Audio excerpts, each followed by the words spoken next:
This vision of paradise, of heaven, given to us in Revelation, has two major facets that get drawn into Catholicism. The first, obviously, is the language of the heavenly Jerusalem being the bride of Christ. And the temple, the city that is in the vision takes the place of the whole church, so that the church is the bride of Christ. And it is adorned with splendor, right? So it starts to describe this almost like crystal wall around the whole thing, and everything's gold and beautiful and shiny and pristine. The second is that on its walls are written the 12 names of the apostles of the Lamb, which is interesting. In a city that can't be beaten, why do you have walls?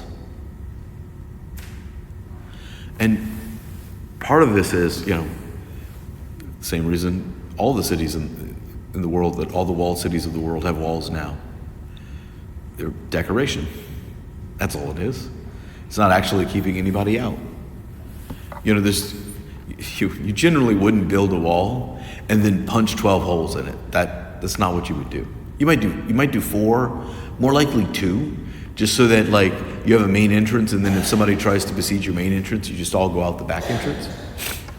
But not 12. 12 is excessive. 12 is a lot. Because this is a place where people are going to come and go often. Either that, or it's so massive that the 12 gates are actually necessary in order to create, reasonable entry and exit into the city. Either way, the courses of stone there it's not about keeping people out. It's for decoration. It's for bejeweling the city. It's for making it beautiful. And on it are written the names of its rulers. It always does make me nervous when you walk up steps and they have names on the steps.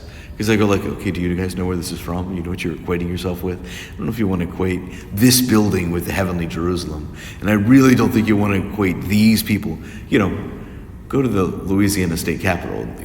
I think it's the states that are written on the steps of the Capitol building, which is, that's not bad. That's fine.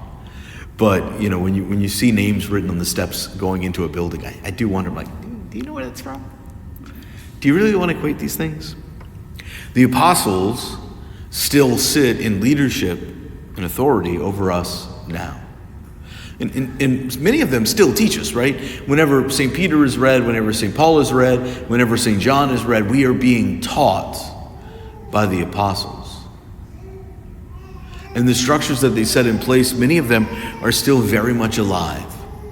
But most important out of all of this, not that these were great rulers that put things down and then they kind of stayed the course for the test of time.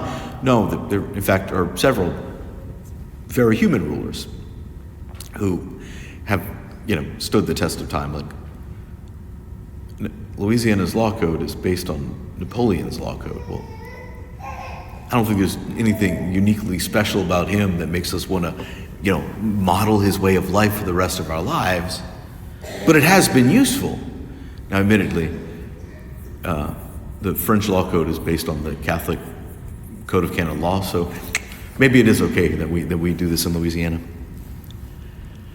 But they are still praying for us. Bartholomew still sits in not just in judgment, but in concern, providing for us grace and miracles and blessings all through the power of God, because he still has care over the church.